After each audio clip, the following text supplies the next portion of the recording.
Hi, want to know how to use split screen on your Samsung Galaxy A25? As a first step, we would need to go to our recent apps and then choose first application that you would like to use.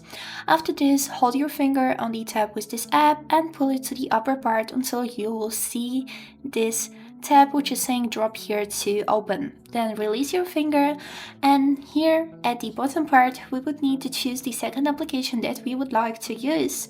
And this is it. As you can see, now we got two different but both working applications.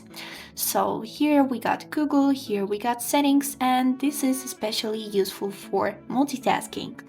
Now let's talk about functions of the split screen. First thing that we got here is this central line, with the help of which we can adjust the size of applications. So I'll hold my finger on the central line and then pull it a little bit up, and you can see that the Google Chrome has become bigger and the settings much smaller. So you can adjust it by your likings or what do you need the most. And next thing that we got here is this line. By clicking on it here, we can see some options. This first option is showing the app lists. For example, if you would like to open third app, this button is making the settings in pop-up view, which will be at the center of the screen, and on the background you'll still got second working app.